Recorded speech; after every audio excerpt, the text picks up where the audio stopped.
Welcome back, everyone, to Purple Noon, a podcast with me, Stephanie Conti, and the Janissie to my Mooney, Savanna Lanausse. How fitting. Hi, everybody. So, for those of you who got that reference, you will know that we will be talking about the movie The Florida Project today. Yay. Now, we're going to take a little break from Purple Noon, the game show. It will be back. I promise one day it will be back. But for now, I had something a little bit more intriguing to talk about. Me and Savanna both live in Florida. And it's only fitting if, Savanna, I ask you, what is your most Floridian experience? Everything, because I'm from New Jersey, so a lot of things took me off guard when I moved here, but specifically, I remember this one time I was driving, and there was this, like, you know, like the trucks that, like the pickup trucks and everything, like the ones that you have here, and I noticed that the license plate was a cardboard thing, like a cutout cardboard thing, and it said, "Lost my tag," and he wrote down his driver's, like, the license. So that was very, very something. And then all the gator signs as well. Mm-hmm. And then the last thing I'm going to say is the big birds that pop up everywhere. Like the long-legged things that pop up. Yeah, they are like everywhere. Like I saw them at Target once. I saw them and they take their time crossing the road. The egrets. That's what they're called. Egrets, yeah. They're the cutest things, but like they are tall. They can become pretty massive, and they're pretty terrifying. Like if you get into a fight with one, you're not going to win unless you run very fast. What about you? You lived here for a while. I'm sure you have more experience. I've lived here, and I've learned because I've lived here for over 10 years. So I've learned that the weirdest experience is a Floridian experience. Like if you were just here, and it's not necessarily gators or, you come across a gator or, you pick an orange, that's not the Floridian lifestyle. The Floridian lifestyle is if the weirdest thing happens to you that is unexplainable. I have several because I've lived here for 10 years. I've seen horses gone through Chick-fil-A. I've seen, when I was working at a store, and this is just very weird, but it just was very Florida to me. A dude in cargo shorts and a muscle t-shirt, big dude, probably 50 years old, had a tattoo of Porky the Pig on his arm. But under it said, and not to be offensive, it did say Lil Pollock, which I was very surprised with. Yeah, and he just was very proud of it and just showed it off. I mean, to each their own, but that shocked me. And let's see what else. Probably in the top 3. Oh, at the same store, whenever we had the farmer's market outside, there was a dude who sported a kilt and only wore a kilt. And I had a conversation with him. Not Scottish, by the way. Not Scottish at all. Only wore kilts because he just felt it was comfortable. He liked the breeze. That was a big thing for him. He liked the breeze. And he has worn a kilt every day since the day he got married. And he had been married for 30 years. But why? Just because it's comfortable? The breeze. He liked the breeze between his legs. Oh. Yeah. Okay. He did one of those weddings where he got married in a kilt, one of those weird trends that his wife people at least like to Scottish? Do you know? No. What? No. What? How strange. Yeah, so that's what I think is a Florida experience. My most defining New York experience, because I am from New York, is when I was driving, my family was driving down Highland Boulevard after Hurricane Sandy, so the roads were jacked. And we crossed over the Verrazano, got into Brooklyn. I was so sick and nauseous. It was pouring rain outside that I had to get out of the car because my mom was like, I want pizza. So she ran and got pizza while I stood underneath a bus stop, throwing up at the bus stop in the rain, next to a jar of rice underneath the seat at the bus stop. That's my most New York experience. I'm from the Jersey, but my most New York experience is getting sing to on the subway. But I feel like that's everybody's experience. Everybody who's Yeah. ever taken the subway has at least gotten synced to or have seen something very strange.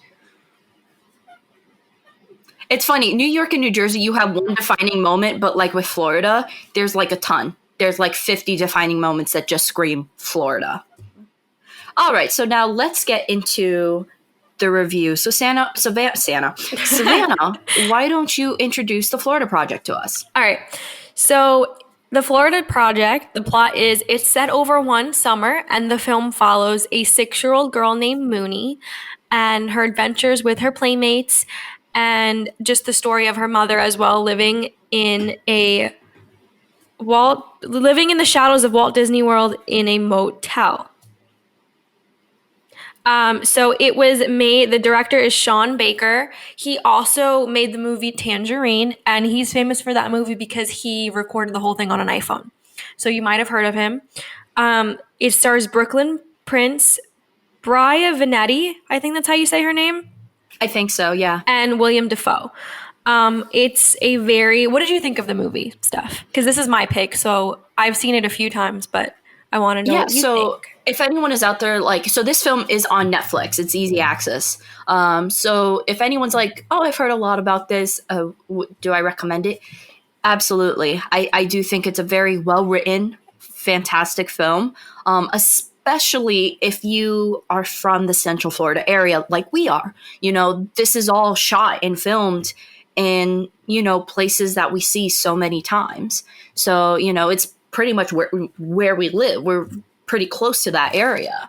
So it definitely, like, even my mom, she wouldn't normally gravitate toward films like this, but she watched this with me and she said it made it a lot more special, that the fact that it was filmed at home. Because let me tell you, it's very hard to film things in Florida. Even there's a show called On Becoming a God in Central Florida. And guess what? It's not filmed in Florida. I've seen it's it, filmed yeah. in New Orleans. So the fact that this was filmed in Florida is, I really appreciate, because you don't see that a lot. But that's just speaking as a Floridian. But overall, I really enjoyed the film. I thought it was very well written, love the characters, and I do recommend it. And Savannah, what do you think? Yay. Well, I saw this movie around the time I moved to Florida, and I thought it was really important because most of us don't see that side of Florida. Even if you don't live here, you know Disney World and you know beaches. And that's sort of the idea I had too. And I think me and Stephanie, we're very blessed to live in pretty nice neighborhoods. So when you watch this movie, you kind of see like the other side of Florida and what these people have to go through, because And almost an unspoken side of Florida, necessarily, like, especially Orlando. Yeah. Everyone just thinks, you know, at least non-Floridians, a lot of them will just think Orlando is just Disney. And it's not. It's a lot more. And sadly, it's you know, what surrounds Disney is not as, you know, fairy tale as what is in the parks. There's definitely a lot of crime in Orlando. Yeah. And it doesn't show too much crime necessarily in the film, but it does give you a glimpse as to what Orlando's surrounding area really is. Like, really the real heart of Orlando really is. Yeah, I mean, I didn't know that like people actually lived in motels here. And most of the motels that you see in the movie do actually exist. And most of the places that you see the kids going to, the mom mentions going to OBT, like those are really big places here. And that's one thing I appreciate about the movie, because I've passed by so many times some of the places they go, and you don't know the reality about what goes on. And it's really ironic to me that like maybe 5 minutes away, people are spending thousands of dollars on a vacation. And then the story is about a mom just struggling to raise her kid. And I'm not saying the mom is perfect. Like, she obviously had issues, and most of the people you see in these situations have issues, but it's a very, I think, an ironic film as well.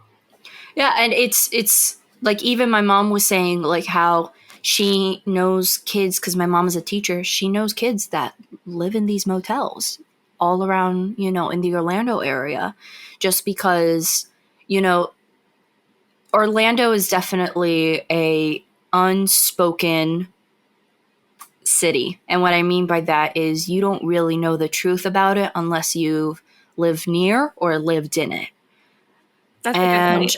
it's good that a movie like this actually shows light to it, and hopefully, and I really hope some from this movie. I mean, I'm not entirely sure, but I really hope some good changes come to the area. I hope this kind of opens everyone's eyes to what Orlando really is like, and I hope it and not all parts of Orlando. Orlando's a pretty big city, Yeah. but how some of the parts really do need help, and the people there really do need help. So I really hope it's eye-opening to people as well. Now, let's get into the spoiler zone. So I actually want to go a little bit out of order. I want to talk Ooh, okay. about the directing, and I want to ask your opinion because one of the things I feel like, because I've seen Tangerine as well, and after seeing Hmm. this movie, I realized this director really cares about the story he tells.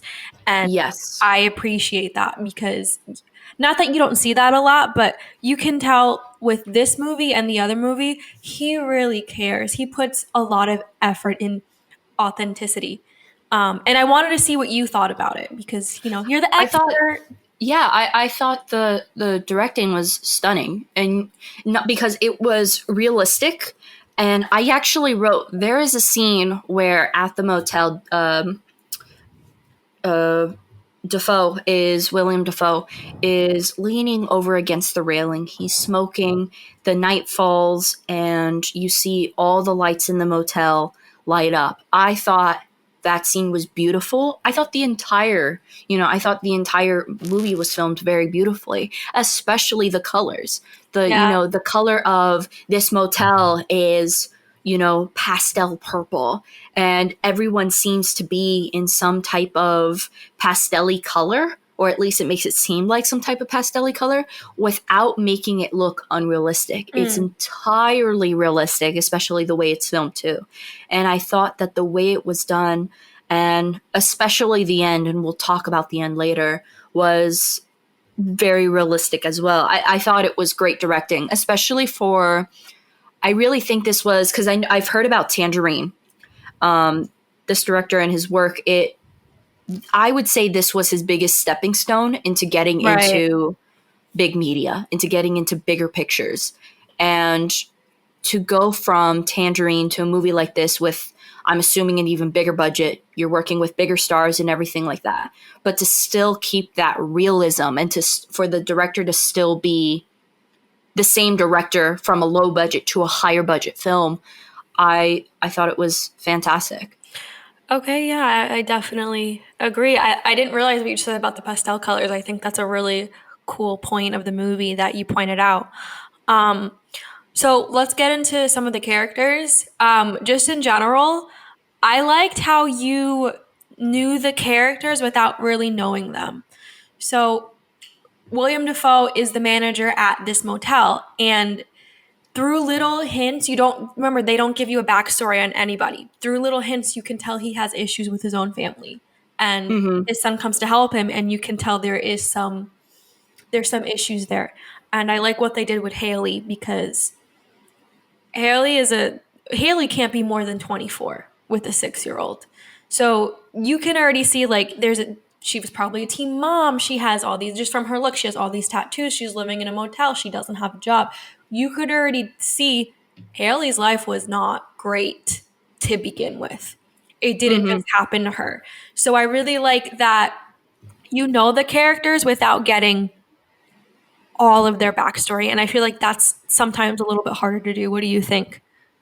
I loved the characters, and not only I loved Defoe's character, and Defoe absolutely, he was nominated for an Oscar for his performance, and I thought he was utterly fantastic. It was more like, it was so fantastic because you had characters, you had William Defoe with essentially no goal. And what I mean by that is his character didn't have to go through and get over a triumph or anything like that. It wasn't your stereotypic narrative story. And so he was able to play someone very realistic, but still very complex, Mm. very intricate of a character. And one of his best scenes is, in my opinion, with the pedophile. There's Yeah. a pedophile going over to the children, talking to them, and he goes, oh, what are you doing? What are you over here for? Are you a guest here? And the guy goes, no, I'm really thirsty. I'm looking for a soda machine. And you could clearly tell this guy's lying. So Defoe's character, Bobby, drags this dude, takes him and is like, I'm going to show you where the soda machine is. Come on. I know you're thirsty. Come on. And he leads him to the soda machine. The guy gets a drink and he just holds the drink in his hand and he goes, thanks. And then that's when it confirms to Bobby that this guy wasn't just here for a drink. Obviously, he had his suspicions, but if he was thirsty, he would have opened the can immediately and taken a sip. So then Bobby just starts dragging him off the property. But he does this sick move where he gets behind him, reaches his wallet, and he's like, I know your name now. I know where you're from. Now get out of here. And I love that scene because not only did it showed how much Bobby looked after these kids. Like, it showed everyone how much he truly cared. Like, at the end of the day, he wasn't just a manager. He was like a grandparent to all of these kids. He looked out after all of them. Even like when they're running around in their office, he didn't scream for them to get away unless they dripped ice cream on the floor. But, he let them hide in their office and stuff. Like, he was a grandparent figure to these kids. And you realize along the way, like, wow, like if these kids would have been in so much more danger if they didn't have him. Yeah. You gotta love Daddy Defoe. Daddy Defoe, Granddaddy Defoe. One of the scenes, my favorite scene with him in specifically is when the guy that I guess him and Haley, he paid Haley to do stuff, comes knocking at her door and is like, hey, you stole my magic band. You stole my, like, screaming.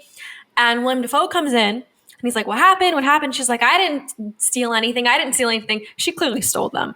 But one of the things he says is he's like, oh, like, I'm sure those magic bands were for your daughter and your wife and your kids. So you could fill out a police report and explain why you were here. And he sort of kind of not threatens him, but says like, hey, if you're going to say something, you have to tell them why you were at her door, what you were doing with her. And it just kind of showed me, kind of like you were saying, like, he's sort of this protector, even when it's revealed to him, like, for sure, like, Haley is prostituting herself in the room. He still definitely protects her. And even after that moment too, because he says, anyone who's a guest here, I want their ID. And and if you realize that motion doesn't necessarily mean that she can't keep doing what she's doing. Obviously, he doesn't condone it, but he knew if she kept doing it, he wasn't going to stop her, because if she stopped, she wouldn't have anywhere to go, and her and Mooney would have been homeless. So the fact that he was willing to do that, and it's like, anyone who comes up here, I want their ID, was really to protect her. So that way, if anyone had hurt her, he would know who they were. So I think that was so genius and noble of that character to do. Obviously, it doesn't condone the right message, but at the same time, it would have protected her if she still continued to do it. And that's when you realize, like, he doesn't want any of these people any of his tenants to be on the streets. He made so many compromises. He allowed so many things to happen just for the sake of everyone's safety. Yeah, no, and I'm happy he was nominated. I think he did a great job, I think, so I do want to talk about Haley next, because she's personally my favorite character of the whole movie. And, she's not I think we were going to mention some of the characters. The director found her on Instagram and was like, hey, I like your look. Be in my movie. And she was perfect, because she really is like, and not to stereotype, but she represents like a good face for people in those situations. Like, I know people who have been in similar situations as to Haley, and Haley is a good representation, not like physically, she's a good representation. I think it's better that they picked somebody unknown, because let's be honest, if he picked an A-list actress, if he picked a famous person, I don't think it would have been realistic. I'm not going to believe if Jennifer Lawrence is trying to play this struggling single mom. Like, I'm not going to believe it, but They were actually going to have a young famous actress, but Britney Spears was supposed to be in the film. oh, that's But interesting. then the director realized, like, no, if I have known faces, no one's going to take this seriously. Yeah, especially the message you're trying to get across, especially for the people that need help. And let's just say Defoe. I know we talked about Defoe a lot, but I've never seen Defoe look like this in a film. Like, I've never seen him look his best. Like, he looked fantastic in this film, but they even, dressed Defoe and made him look like the average guy. He didn't really look like William Defoe. And I thought that was very powerful, and I thought that was a great move for the director to make. But what were you going to say about Haley? She's my favorite character because she's definitely the heart of the movie, and I like how she's not putting her daughter in the best situation, because at the end of the day, like, what is Mooney going to become if she stays with Haley? But you also know that, like, despite a lot of things, Haley tries to be a good mom in the best way she can. And I think you see that throughout the film. Like, she's a kid raising a kid. You can tell that she's trying to do what she can. She doesn't care. She's just trying to do with what she knows. And sadly, what she knows is what a toddler knows or a child knows. And she, like you, I definitely agree. She is the heart of the film. But what especially made her your favorite character? I love Daddy Defoe, of course. And Mooney is fantastic in the film. I think she's a star for sure. But I think there's a lot of situations where you can identify with Haley, because you have to sit there and think, like, okay, like, it's easy for me to be like, I would never put myself in that situation with my kid. I would never do this and that. And I'm pretty sure I wouldn't prostitute myself, but there is a sense of desperation to her. Pretty sure. I mean, no, I would really, that would be like the I'm last thing in my life I would do. But you see why she has to make some of the choices she does. You see, and I'm not excusing the character, because there's a lot you can do there's a lot you can do before prostituting yourself. But remember that she doesn't know a lot.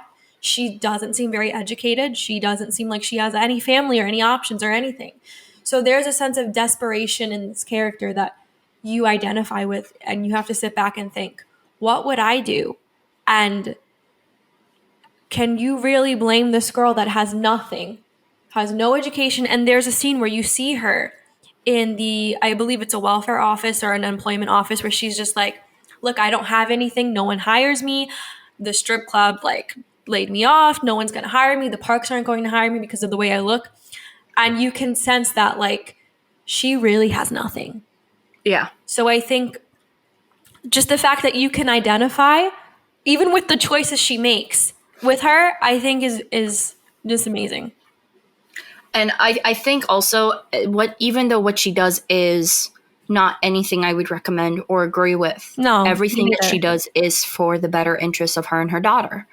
And, she doesn't want her and her kid to be on the street. So the only thing that she thinks that there is left to do is prostitution, which, by the way, I want to go into how the way the prostitution was revealed was, I think, and I'll say breathtaking, and I say that lightly because I say it was breathtaking because it's very easy to kind of like just say, oh, she's prostituting herself. But the way that they kind of showed hints throughout the film, like in the middle of the film before just saying it, was fantastic. Like, because I kept wondering, I was like, why is Mooney in the bathtub so often? Yeah. And then, like, in another scene, you see the dude just leave her room, but it doesn't look like anything. It's not made to seem like anything.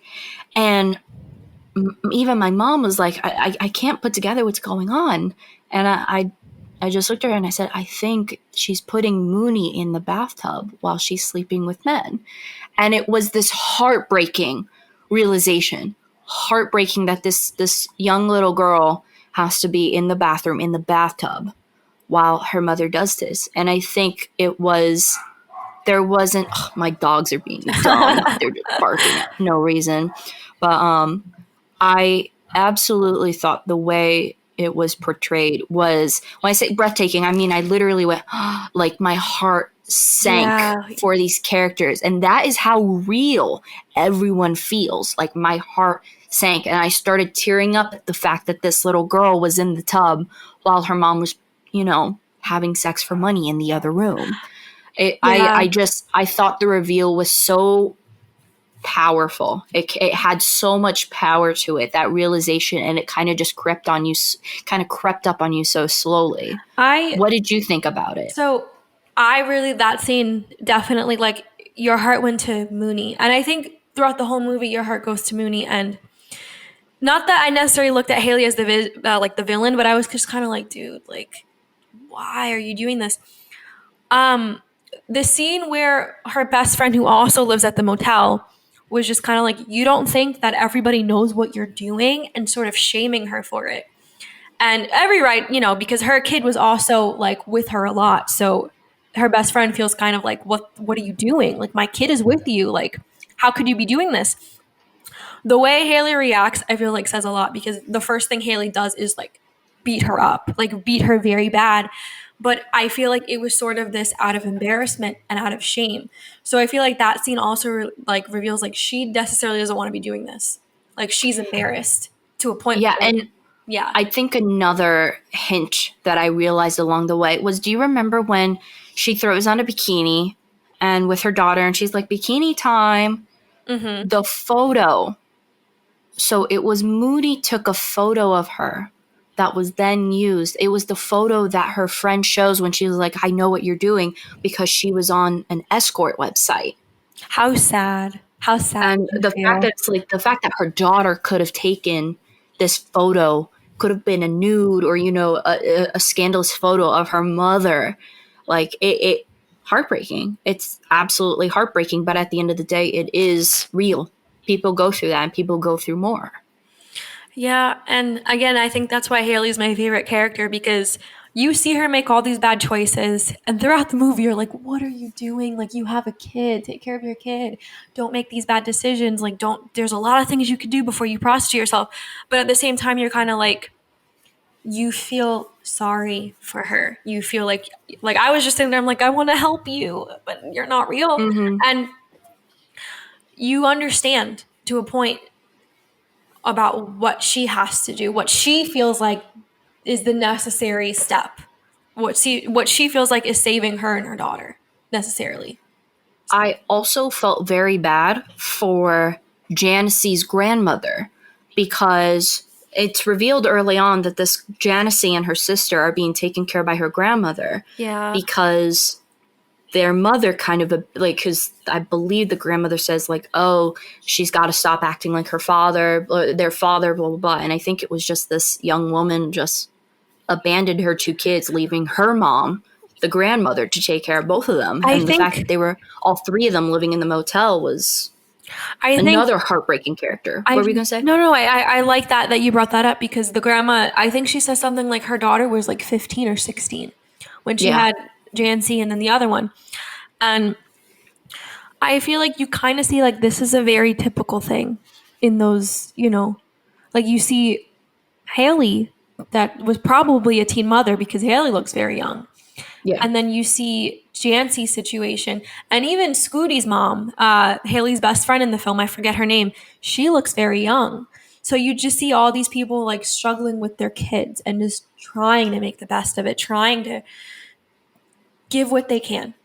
And I thought that was very powerful. So I like that you did bring up Jancy's situation as well. Mm-hmm. And I want to talk about the child actors, because I thought they were fantastic. But there's one character in particular I want to point out and talk about, because I think it's so important to know. The character Scooty. So there's two motels in this movie. There's the main hotel, the Purple Hotel, and there's the Futureland Inn, which is the neighboring motel. And in the neighboring motel, in real life, Scooty lived in what's known as Futureland Inn. He lived at one of the motels in real life. And he was just picked by the director to be an actor in it. And what I thought was so great was because he picked real actors, children to act in this film, all of their dialogue is pretty much unscripted when they're just talking to each other. How cute, It's though. so They were so it cute. really is cute. They were just kind of like, they passed by this like orange dome thing and they're like, yeah, I don't like orange. You don't like orange. Like, you could tell like these are just kids talking to each other, and it's great. It adds so much realism to it because obviously, like, these kids are, with the exception of Brooklyn Prince, all of them are just chit-chatting and they really don't have anything scripted to say for the most time. But with Scooty, I wanted to point out that this young kid was actually living in this motel right by them where they filmed. He was picked for the film. With the pay that he got for the film, his family was able to move out from the motel and into an apartment. And not only that, but Roland's college, after seeing his performance, knowing what his family was going through and even still struggling a little bit after the movie, Roland's college gave him a full ride scholarship. And he's less than 10 years old. And they gave him a full ride scholarship. So that way they wouldn't have to worry about his college future because they know that he was still struggling. And I just thought that was so beautiful. I thought that was so beautiful. And it's so important to know that these kids being themselves on camera, a lot of them, that is their situation, or at least at the time was their situation. I think also Janessie too. Janessie was spotted in a Target.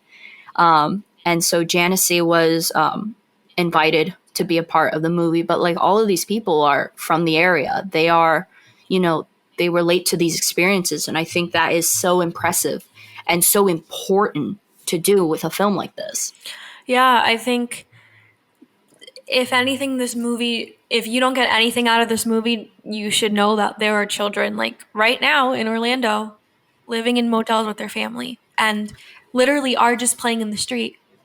Scooty was spotted in the street, Yeah. And even to think about, if you applied that towards art today with COVID-19 going on and the parents aren't, some of these parents aren't working and stuff like that, it makes it's so important to be grateful during these times because there are people, these aren't just characters. These are real life scenarios that people all over the country and the world go through every day. Yeah, it's definitely something to think about, especially during this time, like you said. Are there any other we should probably talk about Mooney. Mooney's important. Mooney, it's the star of this film, rather the moon of this film. Yes. Mooney and Brooklyn Price is a fantastic actress. For her, how young she is, she's a fantastic actress. And now she even has her own Apple TV show where she plays like a little Nancy Drew. How cute.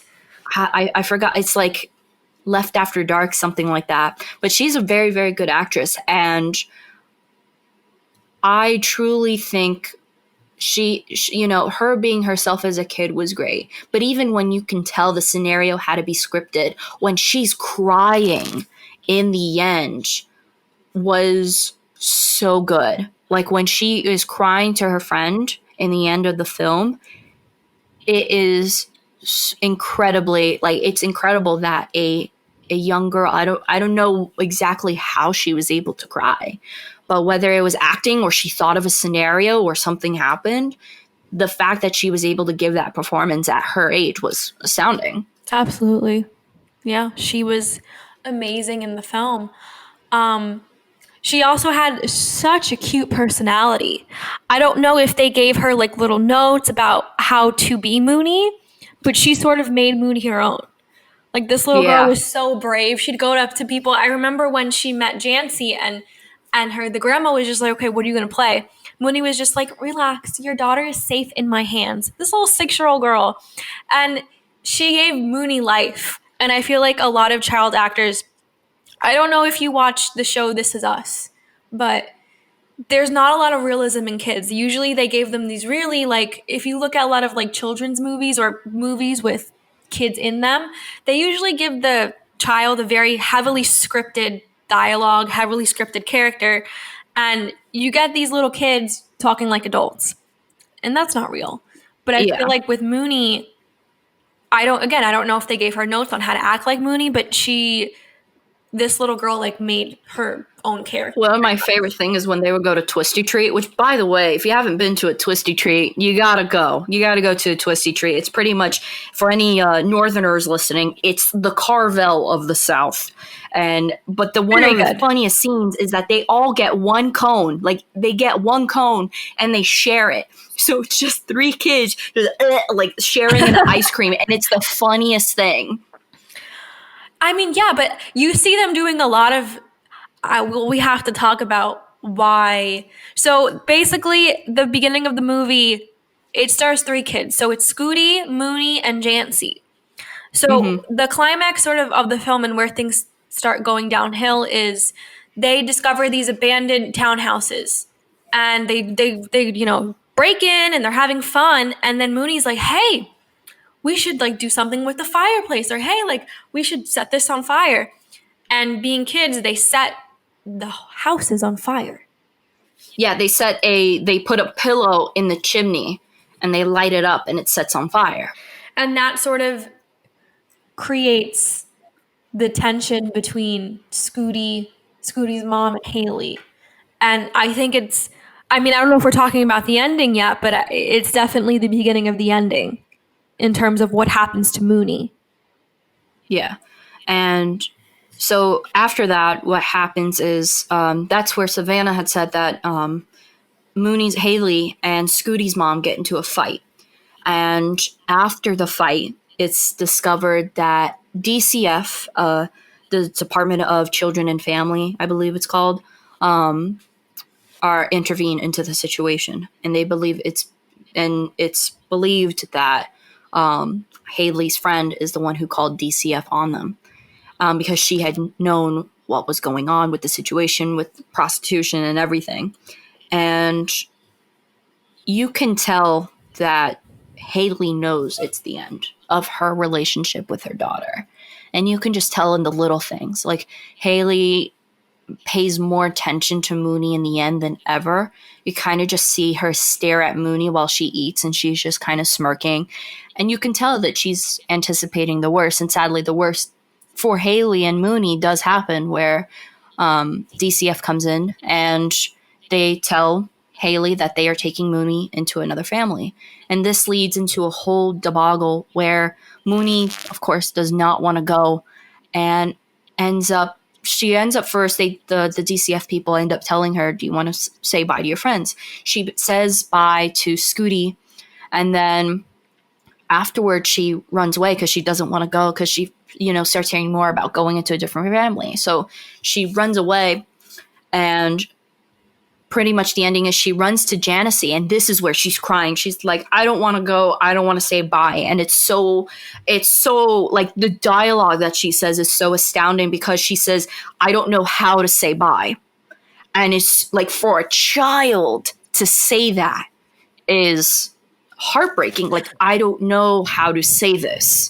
But it's so realistic. It's not like I was saying before, it's not this heavily scripted, adult sounding like speech. She's like crying in between what she's saying, and she's just like, "You're my best friend and I don't know when I'm gonna see you." Like, it sounds like a little kid just rambling, which is amazing. Yeah. And the way it ends is Janice goes, "Hold on." She grabs Mooney's hand, then the camera switches to an iPhone format, and these kids essentially run into Disneyland. And that is it. That is the ending. They go to Disneyland. Now, at first I didn't care for it, but then I slowly realized that was the happiest way the film could have ended, because if it had continued and if we saw more of what happened, the rest would have been uglier than what we had just seen. So I think them just stopping, the director stopping at this point, saying, "I'm only going to just show them at Disneyland," was the biggest thing they could have done. Because if they had gone into the actual truth of what happens when these families are separated, it is 10 times more ugly than what we saw. I agree. So I know do you have an interpretation of the ending? Because I do. I watched it with my husband. He did not like the ending at all. He liked the movie, but when it came to the ending, he's just like, no, didn't fit. So what did you like? What is your interpretation of the ending? So I wouldn't say I had an interpretation. I think it was just, I think them going to Disney was Janice's, like, almost like visual poetry of Janice going, hey, like, maybe we can go to Disney before you go. Like, maybe we could do it. Like, I think it was kind of just a symbolic way of showing their last conversation, which would have been them discussing about going to Disney. Like I said, to kind of just avoid the truth of what was going to happen next. I totally, that's my interpretation as well, because, and I think it fits. I don't think it knocks down any of the realism, because for this whole movie, you see these kids pretending and playing and just doing their own thing. So I feel like the ending is just Jancy being like, okay, like, well, let's play, let's pretend we're going to Disney, let's do something. And I feel like that you kind of see the last time they play with each other, and that's the ending of the movie. And which, by the way, so they had to switch to an iPhone format because legally you cannot bring bulky cameras and you cannot film in Disney without their permission. But of course, like anyone does, you filmed at Disney with your iPhone because it is personal footage. It's not going to be used towards anything. So in the end, they had to switch to iPhone so that way they can just claim it as personal footage. And that's why they say magic bands. They don't ever really say, oh, these are Disney bands. These are, like, you don't really hear the word Disney. Yeah, you hear, like, Haley talks about how the parks aren't going to hire them. And even though magic bands are, like, that's what they call them in Disney, Disney World is never, like, set in the film. It's never. And even the title of the film, The Florida Project, was Disney's first name before it was built. It was known as The Florida Project. Yeah. Yeah. So props to the director for finding him that little leeway. I hope Disney wasn't too harsh on you. So what rating do you give the film? Ooh, good one. Solid 8. I give it a solid 8. Okay. 8.5 for me. Nice. I'm trying to think if there's I did have one downfall of the film. Go for it. It feels so much longer than it actually is. I felt like I was there for 4 hours. It's a 2-hour movie. That was the only complaint that I really had about this film, was that it and I understand realism, like it's a realistic film, so it will do that, but it felt a little too long for me. I could see that. Yeah, it does. Not that it drags on, but you do feel like you're there for a little bit. So I guess it's because there's no action. There's no. It's dialogue. It's only words occupying time, so it feels realistic. So when you're watching it, you're like, oh man, I've been here for like 3 hours, and you look at your watch and you're like, oh crap, it's only 1 hour and 15. That's the only downfall I think of this. But at the same time, I don't think there's any point in making the film shorter. I don't think they could have cut out scenes. I think everything was made very well. That's the only thing. That's just a little side effect you get when you film realistically. No, yeah, I could see where you're coming with that. It definitely does feel longer than the 2-hour mark. Mm-hmm. All right, so that sums it up. The Florida Project has been reviewed. Tune in next week when we're going to be talking about a Criterion titled 4 months, 3 weeks, 2 days. I think I got that right. That's definitely going to be a heavy one. That's going to be a heavy one. So bring if you didn't have your boxes of tissues with you during this round, definitely bring it towards next one, because I haven't seen it, but it's going to be a heavy topic. For sure. And it's 4 months, 4 months, 3 weeks, 2 days, right? Yes. Okay, so stay tuned for that. That'll be next Friday's episode. And until then, stay safe, be healthy, and spread the word of Purple Noon. Bye. Be a true Purple Noonie. Purple Noonies, yes. Or a king. Or a king. I don't know. Or a king. Purple Noon always needs an honorary sugar daddy. So if you got the money for it, if you're just like, I have money to burn, check out our Patreon. Yeah. All right. We'll see you All guys right, have next a good week. one. Bye.